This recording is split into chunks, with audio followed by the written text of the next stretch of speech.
Gracias, gracias. Buenas tardes a todas. Hola, Buenas ya. tardes. Buenas tardes. Hola.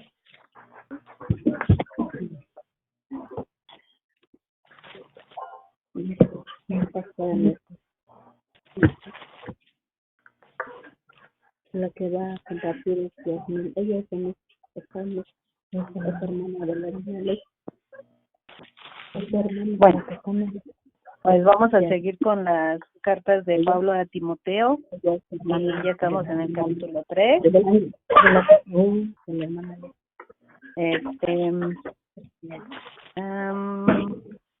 Bueno, dice el título de iniciando el capítulo 3, dice requisitos de los obispos.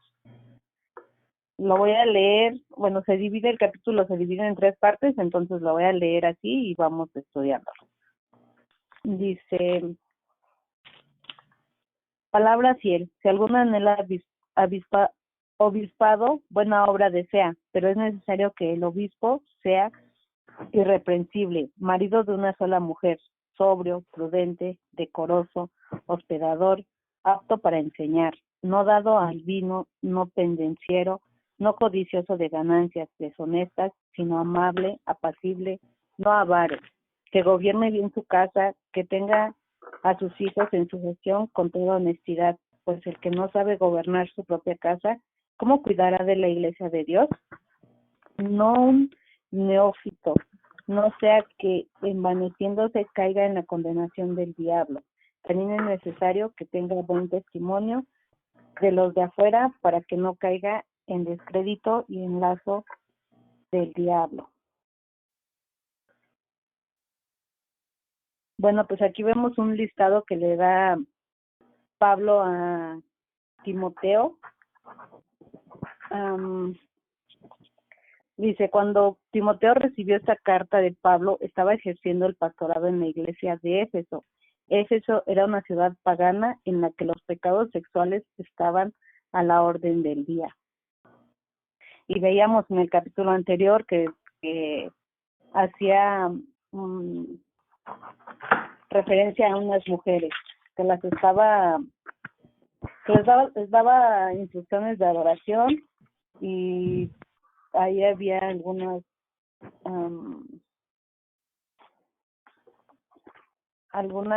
enseñanzas hacia las mujeres. Bueno, entonces dice Pablo acaba de escribir que las mujeres no debían estar en una posición de autoridad dentro de su iglesia, pero no quiere dejar la impresión de que cualquier hombre está calificado. Ningún hombre está calificado para ser un líder espiritual solo por su género. Y bueno, vemos que aquí dice que no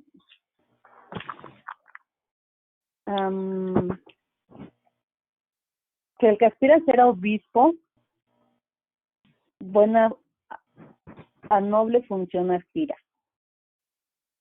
Dice,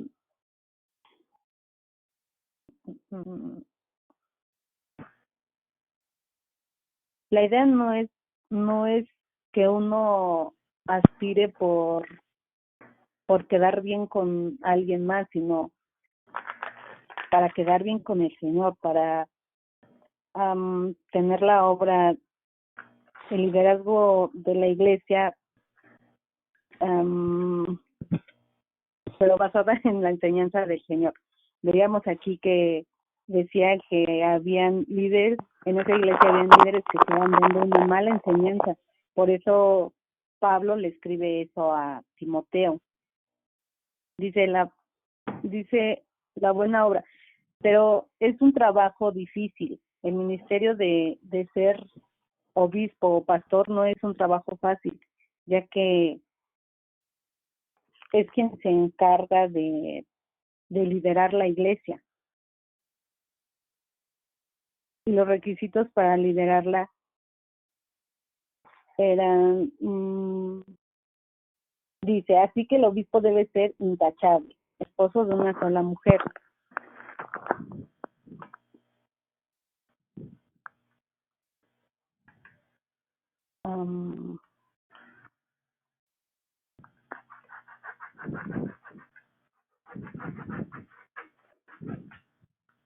Dice, la idea que se maneja aquí es hombre de una sola mujer. No es que el líder tenga que estar casado.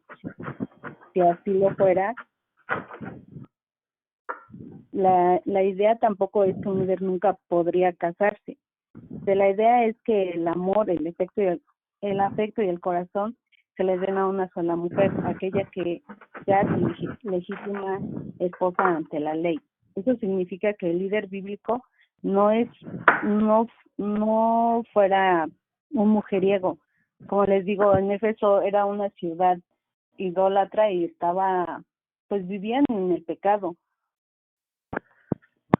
Ay, perdón, estoy muy nerviosa. No me lo estás explicando muy bien, Jazz. Voy. Es que tengo apuntes por todos lados.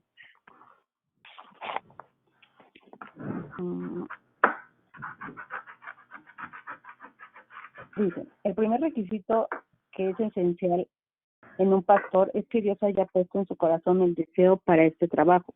Muchos hombres entran al ministerio por varias razones, pero la única razón para ser un predicador es que Dios lo haya llamado a hacerlo. Dice, debe ser fiel a una esposa. Ese término usado aquí es literalmente hombre de una sola mujer. Muchos se quedan pegados en este requisito e ignoran todos los demás. Dice, tiene que estar despierto y pendiente o vigilante y sobrio. Debe ser dado a la hostilidad. En otras palabras, un pastor tiene que ser una persona que esté dado a su gente. El trabajo de la iglesia es un trabajo que implica el liderazgo y que realmente tiene que vivir para llevar a la iglesia a interactuar con ellos, tiene que ser apto para enseñar, debe poseer un corazón de maestro, así como un corazón de siervo. No es suficiente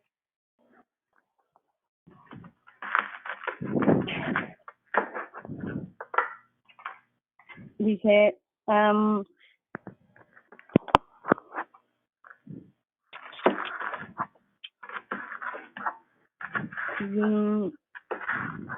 bueno, no es suficiente. Estás con el de los obispos, ¿verdad? No, estoy en los obispos.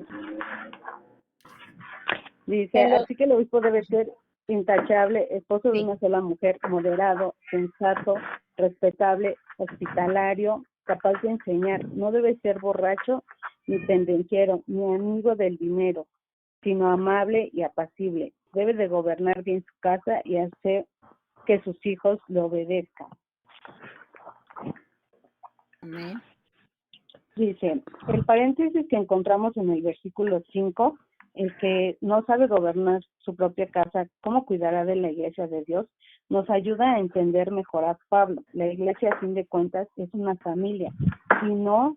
Y cómo no, es la casa de Dios. Algunos han entendido el gobierno como la persona que única y exclusivamente decide las normas en la casa y obliga al resto de la familia a cumplirlas, incluso con el uso de la fuerza. El gobierno del pastor como padre y marido debe estar en armonía con el resto de los principios bíblicos. La violencia, la gritadería, el rencor, la condenación, el temor, el legalismo no muestran una forma de gobierno basada en la palabra de Dios.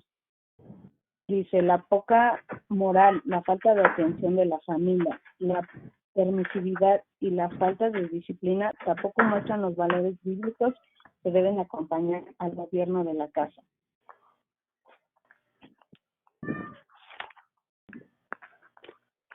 Entonces vemos que para uno de los requisitos que menciona aquí Pablo es que el pastor debe de, así como tiene el control en la iglesia, también debe de tener control en su casa.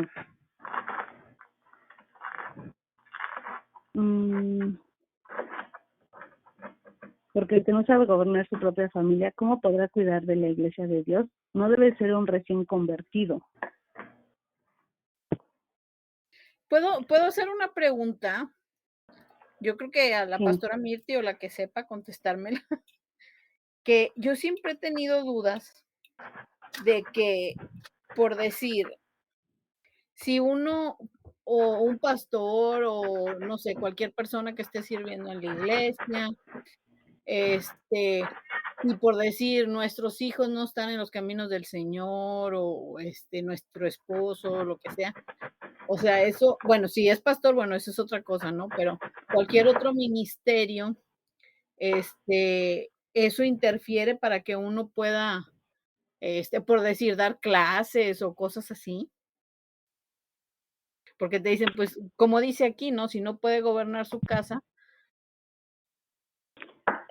Porque también se da mucho en los hijos de los pastores, ¿no? Que luego de repente se ponen rebeldes y cosas así. Sí, Elisa, no necesariamente tú tienes que tener todo perfecto para poder servir al Señor.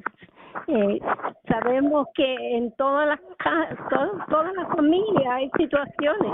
Hay familias donde no todo el mundo está convertido, pero si tú tienes un llamado del Señor para servirlo, eso no te va a impedir a ti para poder realizar ese llamado. O sea, que tú puedes realizar tu llamado y seguir orando por tu familia para que vengan al Señor, ¿entiendes?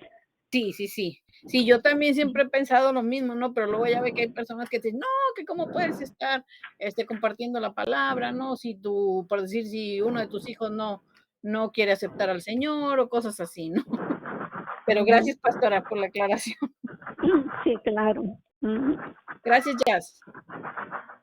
Bueno, aquí dice que debemos de encontrar el equilibrio entre servir y nuestra familia, entre el amor de Dios y el amor hacia nuestros hijos. Entonces, leía un ejemplo de que hay veces los pastores, y en una ocasión escuché un servicio con el pastor y decía, hay veces que venimos aquí y predicamos, pero si en nuestra casa no le predicamos a nuestros hijos, bueno, yo creo que es como dice la pastora Mirti, ¿no?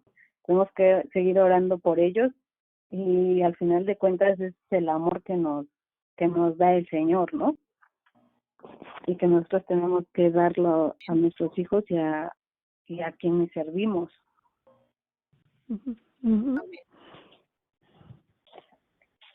Bueno, dice, perdón, es que mi Biblia es la nueva versión y tiene luego otras palabras. Dice sobrio, la idea de alguien que no es dado a los extremos son fiables y de confianza. Y usted, nosotros no debemos de preocuparnos o si nosotros estamos sirviendo no debemos de debemos de ser sobrios, no porque me sienta triste, pues hoy no voy a predicarles, o no porque esté pasando por otras situaciones, no voy a cumplir con lo que tengo que hacer. Dice, bueno, esta es la lista de los requisitos. Prudente, esto describe a la persona que tiene la capacidad de pensar con claridad y objetivamente. Dice, decoroso, lleva la idea de ordenado, es la misma palabra traducida como modesto. Hospedador, está dispuesto y pueden abrir las puertas de su hogar tanto como para amigos como para extraños. Apto para enseñar, no lo suficientemente instruidos en la Biblia para enseñar, ya sea en un lugar público o en un lugar privado. No dado al vino, la idea es de no ser adictos al vino o a emborracharse. Dice, este verso en sí mismo no prohíbe al liderazgo de Dios tomar bebidas alcohólicas, pero sí lo desalienta claramente. Dice, no pendenciero. Este es un hombre que no es dado a la violencia, ni pública ni en lo privado. Un hombre que debe dejar que Dios pelee sus batallas. Dice, no codicioso de ganancias deshonestas. Dice, y aquí escribí una frase que encontré que dice, vuelvo a repetir que el hombre que no está dispuesto a soportar la pobreza pacientemente, inevitablemente se convertirá en víctima de una perversa y despreciable avaricia. Dice, amable, el tipo de hombre que toma a Jesús como su ejemplo, no al último, no a otra persona, no a un héroe o nuestro ejemplo siempre debe de ser Jesús. Apacible, el tipo de persona que no siempre está peleando por una u otra cosa. No avaro. Este pensamiento abarca más que la ambición por el dinero. El hombre avaro nunca está satisfecho con nada, siempre está en busca de algo más o algo diferente. El hombre que está constantemente insatisfecho no es apto para el liderazgo entre el pueblo de Dios. Y bueno, que gobierne bien su casa, ya lo habíamos dicho, el líder consagrado demuestra su capacidad para dirigir primero en su propia casa. Dice, no un neófito. A los recién convertidos se les debe dar una posición no se les debe dar una posición de liderazgo demasiado pronto. El líder debe de estar mucho más allá de la etapa de neófito en su desarrollo espiritual. Neófito literalmente significa recién plantado. Cuando alguien recién vino a Jesús, no es bueno ponerlos en una posición de liderazgo hasta que se les haya permitido crecer lo suficiente como para echar raíces profundas. Dice, buen testimonio. Estas características deben ser evidentes para que todos, incluso los no creyentes, las puedan ver. El líder potencial debe ser un buen cristiano fuera de las paredes de la iglesia.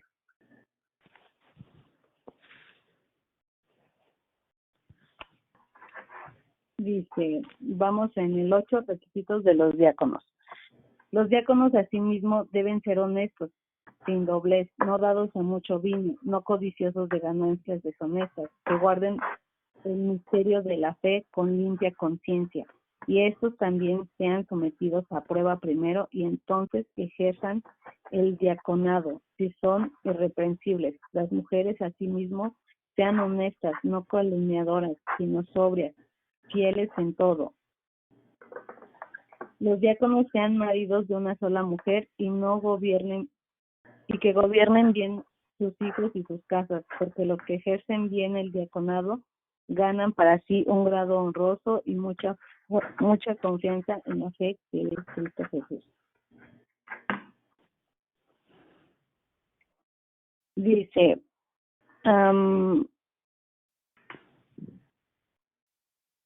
un ejemplo de la asignación de los diáconos se encuentra en Hechos 6:1-6, donde los apóstoles vieron la necesidad que había de personas que distribuyeran la asistencia diaria para las viudas entre la iglesia. Sin embargo, ellos no tenían el tiempo de distribuir la ayuda a ellos mismos. Ellos eligieron a hombres para actuar esencialmente como diáconos en la iglesia. Los diáconos asimismo deben de ser prácticamente son los mismos requisitos del obispado. El servicio práctico, especialmente cuando se reconoce como un oficio, también es liderazgo. Deben de ser honestos, mostrando respeto apropiado para Dios y los hombres, sin doblez. Un hombre que dice la verdad desde la primera vez, sin ninguna intención de engañar. Que guarde el misterio de la fe, aquellos que se adhieren a la doctrina correcta, con convicción sincera, sean sometidos a prueba primero. Un hombre demuestra ser apto para el cargo en la iglesia con su conducta. Los diáconos y los obispos son más reconocidos que designados. Las mujeres asimismo. Es difícil saber si Pablo se refería aquí a las diáconos, como Febe en Romanos 16:1, o a las esposas de los diáconos. Las palabras usadas originalmente permiten ambas posibilidades. Dice que no sean calumniadoras, literalmente habla de difamaciones, que no sean traicioneras, chismosas, porque todas estas obras son de Satanás. Dice, porque los que ejercen bien el diaconado, Dios recuerda su fiel servicio, incluso en las tareas que algunos considerarían de baja categoría. No cabe duda de que los diáconos recibirán una gran recompensa. Dice, diácono significa servidor o siervo. Y el mismo Señor Jesús nos mostró que venimos a servir y no a que nos sirvan.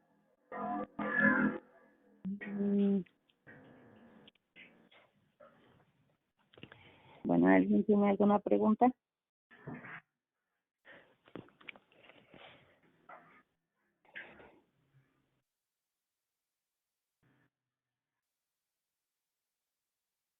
¿No? ¿Algún comentario?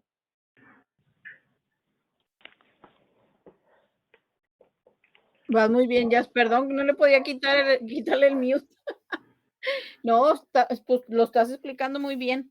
Digo, yo por lo menos digo, estoy bien. No sé si alguien más tenga alguna duda o pregunta o quiera compartir algo. Pues adelante, Jazz.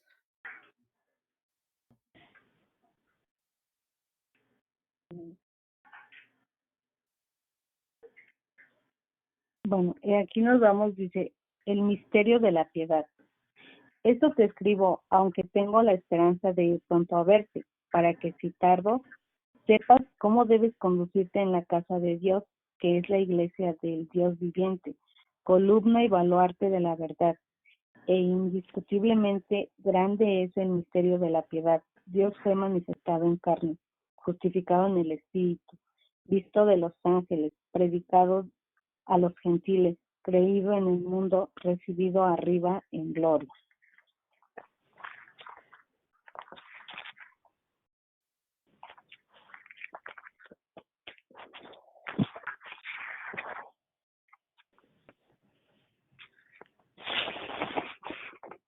Y bueno, aquí encontré un estudio teológico que me llamó mucho la atención y quiero compartirlo tal cual.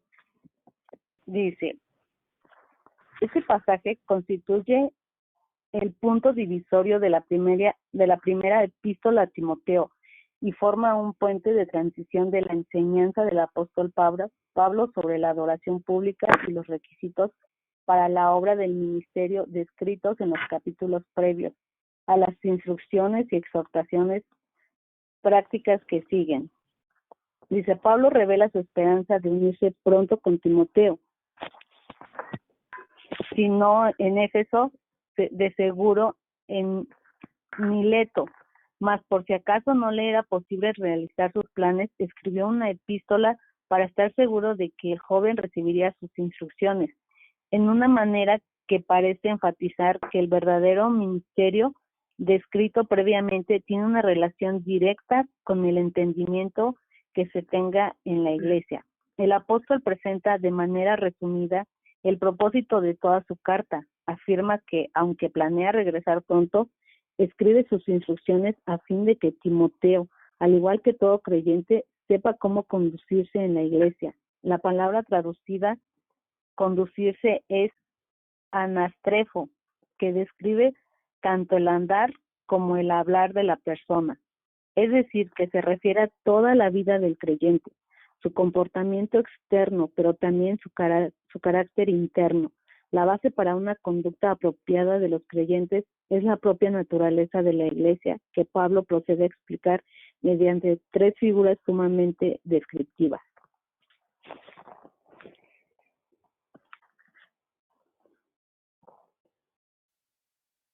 Dice, La iglesia es la casa de Dios. Dicha palabra puede referirse al edificio, pero también a la familia que lo ocupa. De este modo se observa que la iglesia cumple con los dos sentidos. En Primera de Corintios y en Primera de Pedro se compara a la iglesia con un edificio. En Hebreos y Primera de Pedro se refiere a ella como la familia de Dios, la iglesia del Dios vivo. La palabra que se usa se refiere a una comunidad de personas llamadas por Dios y que han respondido a su llamado. Es la asamblea de los redimidos que cuentan con la presencia continua del Dios vivo.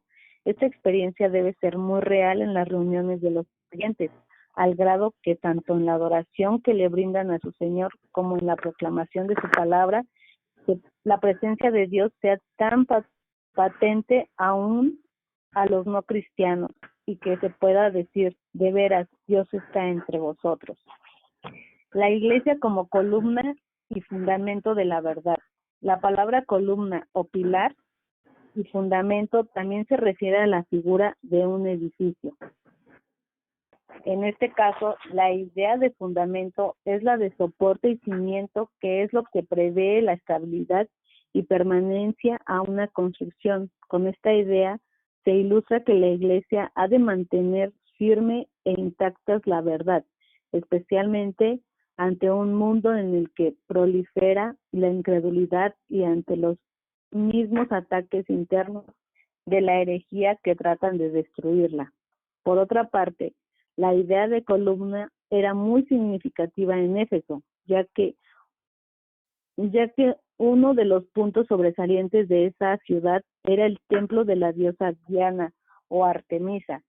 Ese edificio se consideraba una de las 7 maravillas de la antigüedad. Entre sus sorprendentes características estaban las más de 100 columnas de mármol con más de 18 metros de altura.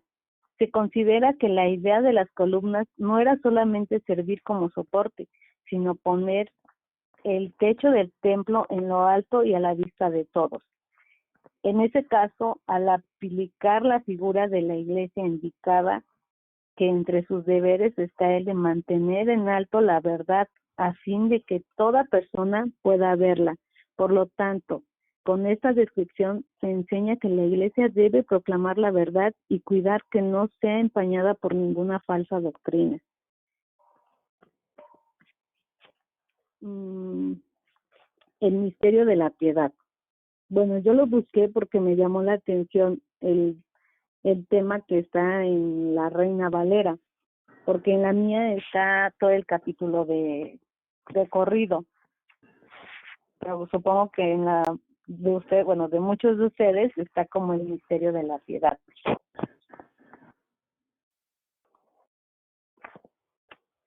Dice, el misterio de la piedad aparece solo aquí en los escritos de Pablo, aun cuando él usa con mucha frecuencia la palabra misterio.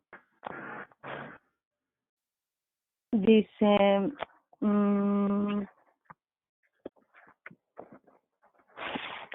este pasaje en concreto y la carta a Timoteo en general está lleno de contrastes y comparaciones como lo es la comparación entre el misterio eterno de Dios y las religiones mistéricas de la época. Y bueno, dice, muchos eruditos y comentaristas bíblicos opinan que se trata de estos últimos versículos del capítulo 3, que es del 14 al 16, dicen que muchos comentaristas creen que se trata de un credo o himno dedicado al Señor, y aquí lo dividen en 6 líneas. Dice, la primera frase dice, Él fue manifestado en la carne, una evidente alusión a la encarnación de Jesús. Dios fue manifestado en la carne. La segunda línea, que afirma que fue justificado en el Espíritu. Dice, puede apuntar a la obra de Espíritu Santo en Jesús, guardándolo durante su ministerio, proveyéndole el poder para realizar los actos portentosos o milagrosos y la misión divina, y finalmente levantándolo de entre los muertos en la resurrección. La tercera línea dice que fue visto por los ángeles. Los ángeles vieron el misterio de la piedad en Cristo, le anunciaron como un hombre que nacería, le vieron en Belén como un indefenso niño, le sirvieron después de la tentación, le vieron en la agonía del Getsemaní. Especialmente fue visto en la resurrección como manifestación de la obra cumplida. La cuarta línea indica que fue proclamado entre las naciones. Esto hace referencia a que sería anunciado entre todas las etnias. Esta sería una clara alusión a la tarea misionera de la Iglesia. La quinta frase, creído en el mundo, indicaría que la predicación de Cristo al mundo sería exitosa al haber personas que creyeran en él. Y la sexta parte del himno dice, recibido arriba en gloria. Procedería a referirse a la ascensión, pero siendo congruentes con una explicación cronológica, esta sería una referencia escatológica a la segunda venida de Cristo y a su final aparición en poder y gran gloria.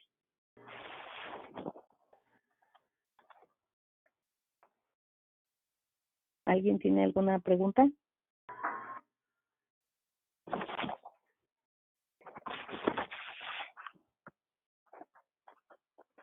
Pues yo quería compartirles aquí, todavía, pues tenemos, ya vas a acabar, ¿verdad? Sí. Tenemos mucho tiempo para compartir.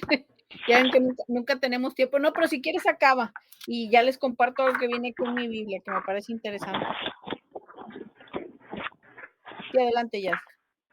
Bueno. Dice, el misterio de la piedad, o como lo traducen otras versiones más recientes, el misterio de nuestra religión, es indiscutiblemente grande. Es el misterio de la piedad. Dios fue manifestado en carne, justificado en el Espíritu y visto de los ángeles, predicado a los gentiles, creído en el mundo, recibido arriba de gloria.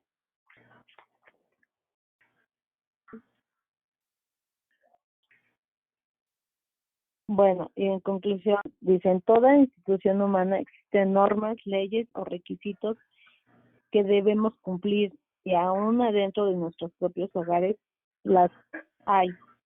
Es por eso que hablando secularmente, estas normas o leyes se cumplen, cuando más deberían cumplirse en el Evangelio. Es por eso que todo pastor debe observar cuáles son los expedientes o conductas de cada cristiano, y los cristianos deben prepararse para poder ejercer el diaconado o algún ministerio. Velemos para que estos requisitos se cumplan y no seamos corruptos, porque los corruptos no entran en el cielo. Sería todo.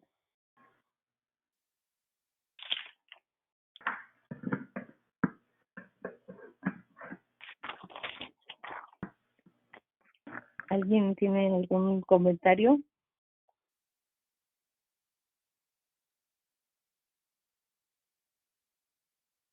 Pues a mí me llamó mucho la atención que dice aquí mi Biblia, que dice, la preparación para el ministerio incluye pasar algunas pruebas, y estas es pasar a algunos lugares secos, difíciles, o podríamos decir súper difíciles, que son los tiempos arduos, los cuales nos cambian. Y es el tiempo en que Dios nos ayuda a transformarnos, y es el tiempo en el que Dios hace madurar a cualquier persona que quiera ejercer un ministerio. Qué increíble, ¿no? Y la mayoría de nosotras empezamos a pasar por un desierto, ¿no? Y decimos, no, ¿por qué, Señor? Y aquí nos está hablando bien claro, ¿no? Es cuando el Señor está trabajando con nosotros, está sacando lo mejor de nosotros, nos está preparando para cualquier ministerio. Y dice aquí, o sea, es necesario. Cualquiera que quiera estar en el ministerio tiene que pasar por todo esto. Y yo creo que no nada más en el ministerio, o sea, cualquiera de los hijos que somos hijos de Dios, es necesario que pasemos por todo esto, ¿no? Para forjar nuestro carácter y que el Señor vaya transformándonos, ¿no? Me pareció muy interesante esto que dice aquí, por eso los quería compartir.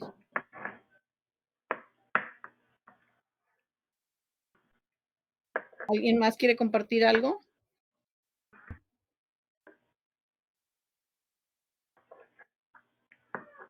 Tengo aquí también, dice, así como Dios aprobó a los israelitas en el desierto, nosotros debemos aprender cómo ser fieles en el desierto, fieles en los tiempos difíciles. Debemos ser fieles en seguir haciendo lo que es debido, aunque todo a nuestro alrededor vaya mal.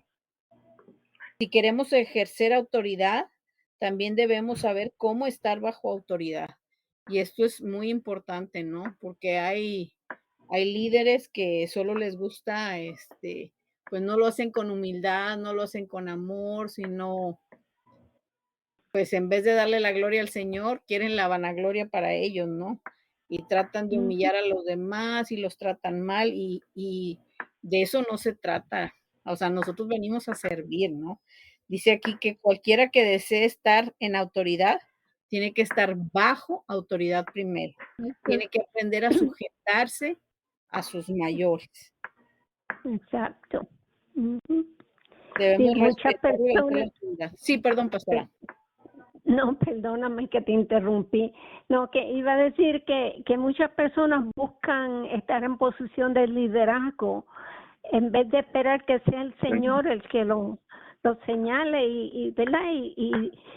Y lo pongan en lugar de liderazgo. Ellos buscan la oportunidad, ellos están pendientes y hasta se recomiendan ellos mismos para que los pastores o las personas que están, ¿verdad?, en posición alta en la iglesia, pues lo ponga en ministerio, cuando en realidad no están listos, porque el estar en ministerio es un llamado. Igual que el pastorado es un llamado, cualquier otro ministerio también es un llamado, es una vocación. Y muchas veces estas personas pues lo que quieren es que los vean allá arriba a lo mejor, o sea, en el altar predicando o sencillamente que tienen un título. Están más por el título que por servir. Sí. Y eso está mal, eso está mal. Sí, hay que tener cuidado, ¿no? Para no ser piedra de tropiezo para otros también. Para otros, exacto. Wow, muy interesante la clase de hoy. Sí, muy interesante. ¿Alguien más quiere compartir algo? Sí, Elisa, yo, María, nada María. más un pedacito de lo que dice aquí mi Biblia también. Dice que todo creyente debe traer honra a Dios, pero es especialmente importante que los líderes de la iglesia den un ejemplo auténtico de lo que es la fe en acción. Aleluya. Muy bueno, Amén, muy bueno, Mari. Sí. Wow. Pero también tenemos que recordar, o sea, que no somos perfectos. Exacto. Muchas veces tenemos el deseo de servir y cometemos errores, tal vez por falta de madurez espiritual o lo que sea. O sea que no podemos esperar que los que están en liderazgo sean seres perfectos, porque ninguno de nosotros lo es. Claro. O sea, no son Dios exacto.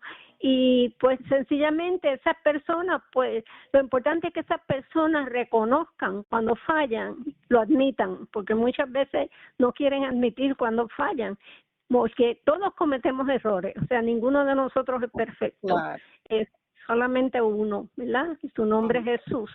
Pero no, muchas veces esperamos que sean perfectos porque están en posiciones de liderazgo. Pensamos, pues esa persona no puede fallar, esa persona porque está ahí. Y sí, esperamos mucho de los líderes, pero también tenemos que reconocer que son seres humanos, son de carne y hueso y también pueden fallar. Claro, y lo vemos en la Biblia, ¿no? A lo largo de toda la Biblia, ¿no? Exacto. Como, sí, todo, o sea, a mí me llama tanto la atención David, ¿no? Que era conforme al corazón de Dios. Y todo lo que falló, ¿verdad? Pero pues él siempre, la diferencia es sí, siempre pienso, que él cada siempre vez que estaba veo, buscando. perdona, es que no, como que se corta y pensé que habías Sí, terminado. pastora, no, adelante, ya terminé. No, lo que iba a decir que por ejemplo David, y yo pienso que el Señor puso a David, o sea, David aparece en el libro, en la Biblia, como ejemplo para nosotros, para que nosotros veamos que él era de carne y hueso, igual que nosotros. O sea, que según él falló, nosotros también podemos fallar, pero sin embargo, él siempre se arrepentía y le pedía perdón a Dios, y por eso es que el Señor, pues, lo usaba con tanto poder, sí, lo amaba, porque era una persona de sentimientos honestos, o sea, él reconocía cuando fallaba, no se quedaba o sea, no fallaba y después se defendía, al contrario, se humillaba ante el Señor y pedía perdón. Rasgaba su corazón. Para mí es una lección para nosotros. Cada vez que yo veo un personaje de la Biblia, ¿verdad? Que se humilla ante el Señor y pide perdón, yo digo, ay, gracias Señor por haber puesto ese ejemplo ahí para mí, porque nosotros fallamos, somos humanos. Pero lo importante es que reconozcamos eso y pidamos perdón y nos humillemos ante el Señor. Amén. Amén. Amén. Sí, bueno, pues Amén. sí, está bien dejar eso en claro, ¿no? Como dice la pastora Mirti, que no porque están en el altar o sirviendo al Señor, ¿verdad? No tienen que ser perfectos, van a tener, cometer errores porque son humanos, pero siempre, pues en humildad, ¿no? La humildad debe estar por delante, ¿no? Siempre. Yo creo que todos debemos de siempre, cuando vamos a la iglesia, siempre poner nuestra mirada en el Señor. En el Señor, exacto, porque Jamie. sí, como dice la pastora, todos fallamos y quien nos dice que ellos como están en el blanco del enemigo, ellos también pueden fallar y fallamos todos, todos somos ahora, así que todos estamos expuestos, tanto ellos, los líderes, como nosotros. Claro. Y yo siempre me he puesto en el corazón de que estamos en la iglesia no por los líderes, estamos por el Señor, por amor al Señor y por buscar al Señor. Ajá. Amén. Me alegro que tengas eso claro, Jamie, porque así es como yo pienso también. Sí. Yo creo que por eso aquí Pablo le dijo a Timoteo, ¿verdad? Que no sea un neófito. Porque dice, no sea que envaneciéndose caiga en la condenación del diablo. Y sabemos que el enemigo sabe cuál es el punto débil de cada uno, ¿verdad? Entonces, la condenación del diablo pues fue el orgullo.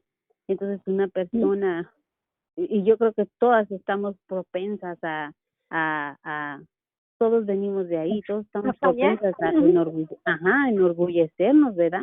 Entonces, entonces es por eso que aquí Pablo dice, ¿verdad? Que no sea un neófito, alguien que no tenga, como que no sea maduro, ¿verdad? Porque maduro espiritualmente. Una persona que no es madura, pues no se da cuenta que es su propia, dice la palabra, que el enemigo nos sienta conforme a nuestras propias concupiscencias, ¿verdad? Una persona madura se da cuenta cuando viene esa tentación.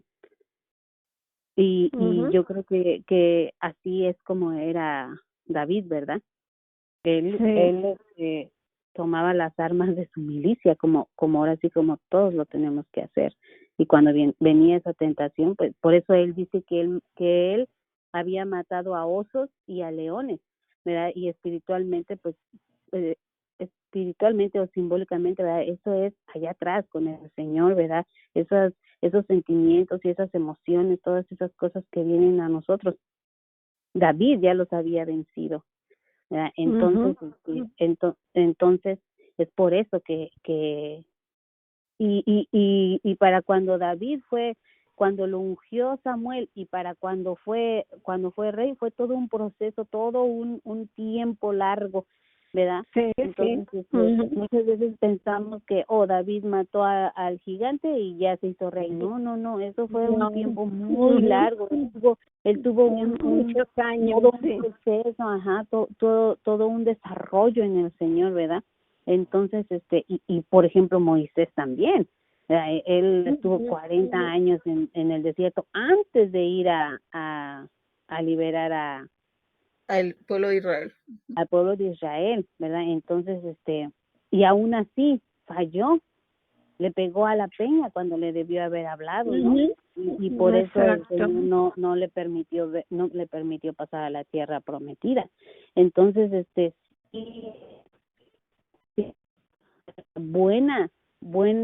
desea buena cosa, pero ¿verdad? Ahí yo pienso que tanto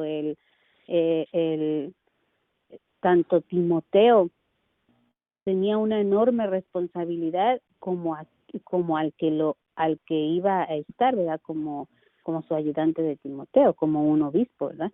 Entonces, ahí hay dos responsabilidades muy grandes porque pues no se puede elegir nada más por elegir, no se puede poner nada más por poner, no. Y a mí me gusta mi pastora porque ella siempre dice, yo estoy orando, estaba orando. Ella siempre ora antes de elegir, y entonces eso es muy bueno. Eso es muy bueno, y acordémonos que esa es como la clave, ¿verdad? De esperar que el Señor sea el que dé una respuesta, porque en Hechos vimos cómo dice que ellos estaban orando, que estaban ayunando, y fue cuando el Señor dijo, a ver, apártenme a Bernabé y a Pablo, ¿no? Exacto. Entonces sí, es una responsabilidad bien grande la que tenía ahí Timoteo. No, y además que era bien joven, o sea, que él no era una persona madura en edad, era joven, era un muchacho, y sin embargo, Pablo confió en él, porque Pablo había sido su maestro, lo había ido guiando poco a poco, enseñándole, y tuvo la confianza de ponerle en ese puesto, un puesto o sea, como pastor de iglesia, y yo digo que verdaderamente él se fue desarrollando, Timoteo se fue desarrollando en la labor, mientras ejercía en la posición, era que él iba aprendiendo, iba madurando. Ajá, sí, porque él no sabía mucho, era joven, que tiene más mérito todavía. Es que el Señor capacita a los que estén dispuestos, ¿no? Exacto. Así de fácil. ¿Sí? Y bueno, también dice la palabra, ¿no? Que no menosprecien tu juventud, ¿no? Tu juventud. Porque podemos haber unos ya muy ancianas y no tener nada de sabiduría, ¿no? O sea, así que esto no se trata de edad. Aquí la palabra dice que Pablo había rogado a Timoteo, dice, ¿cómo te rogué? Eso quiere decir que Timoteo también tenía miedo. Ajá, quería servir, pero al mismo tiempo sabía la responsabilidad que tenía. A mí me encanta Pablo porque en estos tres capítulos que vamos, ¿verdad? Le dice y le rectifica y le vuelve a decir en qué consiste su doctrina. Acordémonos que estaban viniendo falsas doctrinas, ¿verdad? Pero me encanta Pablo porque se lo dice de una y otra manera. En el capítulo 2 lo miramos cuando le estaba cuando le estaba diciendo, ¿verdad? Cómo es que el Señor había venido y cómo había sido pues hecho nuestro sacerdote, ¿verdad? Y como aquí le vuelve a rectificar, dice, este es el misterio de la piedad. Y dice que, bueno, aquí tengo en mi Biblia, ¿verdad? Que la palabra misterio quiere decir algo que estaba encubierto, pero que ahora ya salió a la luz, ¿verdad? Y como él le vuelve a decir, él le vuelve y le vuelve y le vuelve a decir, Jesús, ¿verdad? Es Dios, vino en carne, fue crucificado y fue llevado en gloria, ¿verdad? O sea, cómo le vuelve a repetir lo que quiere decir el evangelio y cuál es la doctrina que él es el que debe ministrar. A mí me encanta eso de Pablo, ¿verdad? Porque se vuelve a repetir y se lo vuelve a repetir, le da las instrucciones cómo él debe de ser y le vuelve a decir, ¿verdad? Lo que tiene que enseñar, que no se le olvide. Para que no quede duda. Sí, sí. Sí, de verdad Gloria que a Dios. está tremenda esta carta. Y bueno, pues todas las de Pablo, ¿no? A mí me encantan.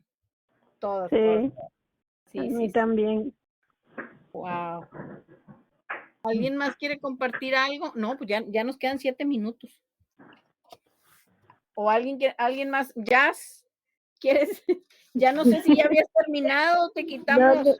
No, sí, bueno, estoy escuchando todo y sí, de hecho aquí yo había puesto, ¿no? Que al final de cuentas el Señor, a pesar de que la iglesia de Éfeso estaba llena de malas enseñanzas, el Señor mandó esas ordenanzas y era porque sabía que iba a encontrar a las personas con esos, a lo mejor no con todos los requisitos, pero sí con la mayoría de requisitos. Amén. Amén. Y así nosotros, a lo mejor no cumplimos todos los requisitos, pero ahí estamos dispuestos. Exacto.